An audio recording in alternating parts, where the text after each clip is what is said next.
हाथ में पहुंच जाएगा तो संविधान का मतलब जब ही समझ में आएगा। कहा था ना, और गलत लोगों के हाथ में रहेगा तो संविधान का कोई महत्व नहीं रहेगा। इसलिए जिस दिन अच्छे लोगों के, यानी बहुजन समाज पार्टी जिस दिन आएगी तो अच्छे लोगों के हाथ में संविधान आएगा, और संविधान जब लागू हो जाएगा तो इस देश के सब जाति धर्म बिरादरी लोगों को हर तरह से सुविधा मिलेंगी, सबका विकास होगा। अमित शाह तो कह रहे हैं कि आप लोगों ने आम्बेडकर आम्बेडकर आम्बेडकर करना एक फैशन बना लिया है, इतना नाम भगवान का लेंगे तो कुछ भला हो जाएगा, स्वर्ग मिल जाएगा। इसके ऊपर आदरणीय बहन कुमारी मायावती जी विस्तार से प्रेस नोट भी भेजा, प्रेस कॉन्फ्रेंस भी की, ट्वीट भी भेजा, और पूरे देश के अंदर बहुजन समाज पार्टी ने इस बात को लेकर के धरना प्रदर्शन भी किया है। दिक्कत क्या है आप लोगों को? अमित शाह ये कह रहे हैं। नहीं, वो क्या कह रहे हैं वो अलग बात है, हमें उनसे नहीं, उनके हिसाब से नहीं जाना। ये तो उन्होंने बाबा साहब अम्बेडकर की एक तरह से भरे सदन में सर्वोच्च सदन जो देश का है उसकी उन्होंने बाबा साहब अम्बेडकर को बेइज्जत करने का काम किया है।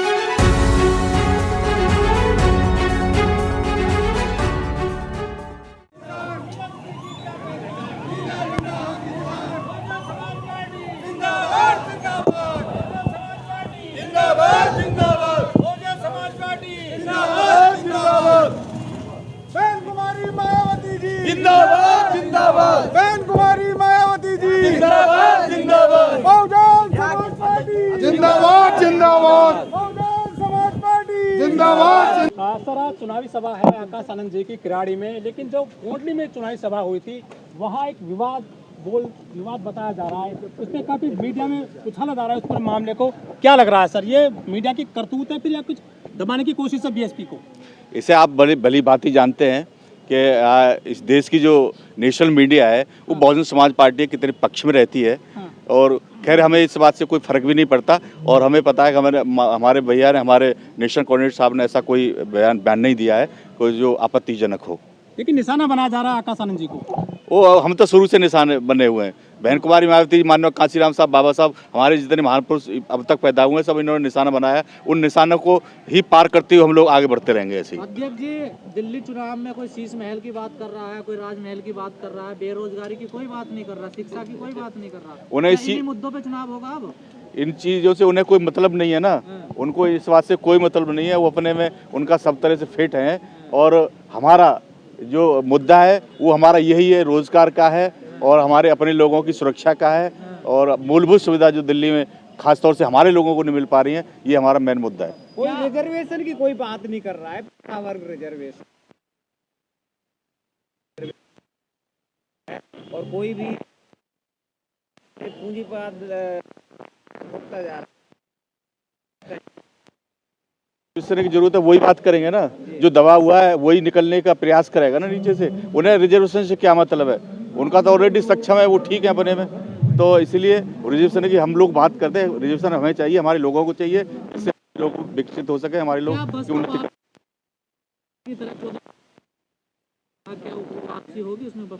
प्रयासरत है हम लोग पूरी तरह से, और हमें लग भी रहा है कि बसपा इस समय पहले की अपेक्षा अच्छी प्रयास करेगी और अच्छे वोट परसेंटेज बढ़ेगा, और कहीं को चौंकाने वाले आपको नतीजे मिलेंगे। आज है 52% से भी ज़्यादा है, और उसका रिजर्वेशन पूरे समाज का बहुजन समाज पार्टी ने ही लागू कराया था, लेकिन फिर भी कहीं ना कहीं बहुजन समाज पार्टी की तरफ उसका रुख नहीं है। तो उसके लिए क्या कहना चाहेंगे आप? जब वो लोग समझ जाएंगे कि हमारी बेहतरी के लिए, हमारे हक अधिकार के लिए कौन सी पार्टी बात करती है, तो जब समझ जाएंगे, और समझ भी चुके हैं, बहुत सारे लोग समझ भी चुके हैं, जो लोग समझ चुके हैं वो बहुजन समाज पार्टी के साथ हैं, और धीरे धीरे और भी समझने का काम करेंगे। देना चाहेंगे पिछड़ा वर्ग समाज को आप? मैं पिछड़े वर्ग को यही मैसेज देना चाहता हूँ कि भाई आपकी बहुजन समाज पार्टी आपकी हक अधिकार की बात करती है, इसके अलावा और कोई पार्टी आपके हक अधिकार की बात नहीं करती है। इसीलिए चुनाव में सर, अरे बीएसपी, आप बहुजन समाज पार्टी, हमारे महान पुरुषों ने, हमारी बहन कुमारी मायावती जी, माननीय कांशीराम साहब ने, भारतीय संविधान हमारा एजेंडा है।